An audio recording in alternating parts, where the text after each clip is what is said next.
ইলিশ ভাপা তোমরা নিশ্চয়ই আগে বাড়িতে বহুবার বানিয়েছো, তবে কিভাবে করলে এর টেস্টটা সবচেয়ে ভালো হয় সেই রেসিপি আজকে আমি তোমাদের সাথে শেয়ার করব। আর সাথে এই রেসিপিটা পারফেক্ট করার জন্য থাকবে অনেকগুলো টিপস অ্যান্ড ট্রিক্স।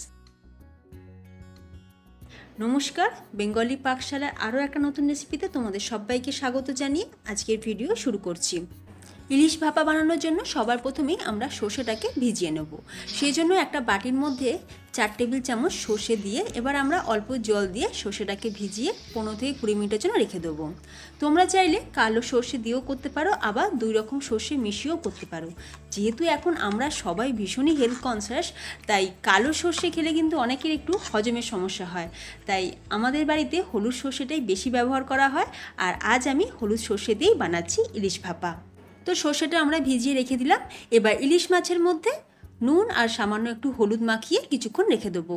যদিও আমরা নুন আর হলুদটা পরেও ব্যবহার করব, তবুও আমি এখন মাছের গায়েতে একটু হলুদ আর নুন মাখিয়ে নিচ্ছি, যাতে মাছটা ভাপানোর পর ফ্যাকাশে না হয়ে যায়। আর মাছের পিসগুলো দেখে তোমরা নিশ্চয়ই বুঝতেই পারছো মাছটা একটু বড় সাইজেরই ছিল। দেখো, ইলিশের মধ্যে কিন্তু 15 থেকে 18% প্রোটিন থাকে, আর যদি আমরা এটাকে ফ্রাই করে খাই তাহলে প্রোটিনের মাত্রাটা একটু কমে যায়, আর যদি ভাপিয়ে খাওয়া হয় তাহলে এটা পুরোটাই ইনট্যাক্ট থাকে। তো মাছটাকে ম্যারিনেট করে রেখে দিলাম। এবার অন্যদিকে সর্ষেটাও আমাদের ভালোভাবে ভিজে গেছে। তো সর্ষের জলটাকে ফেলে দিয়ে এরই মধ্যে দিয়ে দিচ্ছি খুবই সামান্য পরিমাণে একটু হলুদ, স্বাদ অনুযায়ী একটু নুন, আর দিয়ে দেবো ঝালের জন্য কয়েকটা কাঁচা লঙ্কা। কাঁচা লঙ্কার পরিমাণটা আমি একটু বেশিই রেখেছি, যেহেতু ইলিশ ভাপা একটু ঝাল ঝাল হলে তবেই বেশি ভালো লাগে। আচ্ছা, আর দিয়ে দিলাম 1 কাপ নারকেল কোড়া।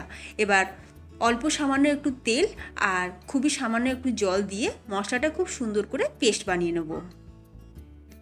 আর এই যে দেখো, মশলাটায় পেস্ট বানানো হয়ে গেছে, আমি একটা বাটির মধ্যে ঢেলে নিলাম। এবার আমরা এর মধ্যে দিয়ে দিচ্ছি বড় চামচের 2 চামচ টক দই, সাথে দিয়ে দিচ্ছি স্বাদ অনুযায়ী নুন, খুবই সামান্য পরিমাণে একটু হলুদ, আর দিয়ে দেবো খুবই সামান্য পরিমাণে একটু চিনি। যেহেতু টক দই দিয়েছি তাই চিনিটা একটু দিলাম, এতে টেস্টটা একদম ব্যালেন্স থাকে। আর এর মধ্যে দিয়ে দিলাম 50 গ্রাম খুব ভালো কোয়ালিটির সর্ষের তেল। ইলিশ মাছ সর্ষের তেল ছাড়া কখনোই জমবে না, আর যদি একটু ভালো কোয়ালিটির সর্ষের তেল ব্যবহার করো তাহলে দেখবে ইলিশ ভাপার টেস্ট দ্বিগুণ বেড়ে যাবে। এবার এই মশলার পেস্টটাকে খুব ভালো করে মিশিয়ে, এখানে বলে রাখি ইউটিউবের সাথে সাথে ফেসবুক, ইনস্টাগ্রাম পেজেতেও আমার বিভিন্ন সহজ আর সিম্পল রেসিপি ভিডিও দেওয়া থাকে।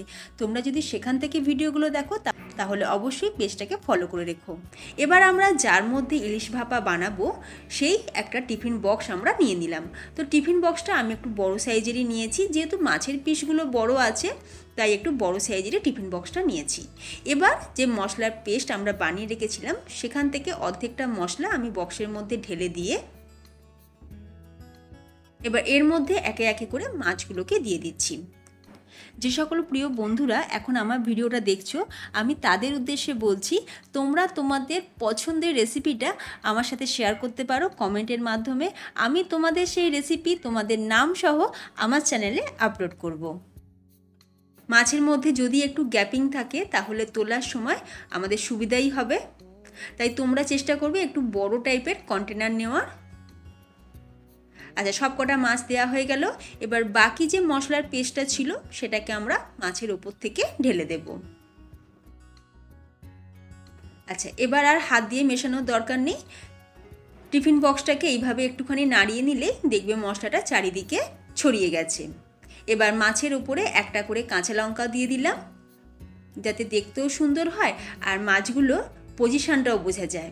আর শুধু একটু কাঁচা তেল ওপর থেকে ছড়িয়ে দিলাম। কাঁচা তেল কিন্তু অবশ্যই দেবে বন্ধুরা। আচ্ছা, এবার আর কিছুই না, মাছগুলোকে আমরা ভাপিয়ে নেব। তো মাছটা ভাপানোর জন্য কড়াইতে কিছুটা জল গরম করে নিয়েছি, আর তারই মধ্যে বসিয়ে দিলাম টিফিন বক্স। জলের পরিমাণটা একটু বুঝিয়ে দিতে হবে, যাতে টিফিন বক্সের তলা পর্যন্ত জলটা থাকে। জলের পরিমাণটা একটু বেশি হয়ে গেলে টিফিন বক্সের ভেতরে জল ঢুকে যেতে পারে, তাই জলের পরিমাণটা অবশ্যই একটু বুঝে দিতে হবে।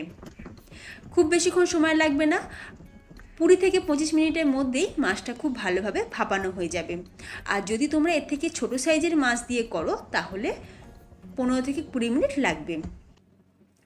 20 মিনিট পর আমরা ঢাকনাটা খুলে দিয়েছি। আর এই সময় কাজটা একটু খুব সাবধানে করতে হবে, যেহেতু টিফিন বক্সটা খুবই গরম। তো দেখতেই পাচ্ছ দারুণ টেস্টি ইলিশ ভাপা একদম তৈরি। গরম গরম ভাতের সাথে যদি এইরকম ইলিশ ভাপা থাকে আর কিচ্ছু লাগবে না। এইভাবে তোমরা অবশ্যই বাড়িতে বানিয়ে দেখো। আশা করব তোমাদের পরিবারও সকলের খুবই পছন্দ হবে।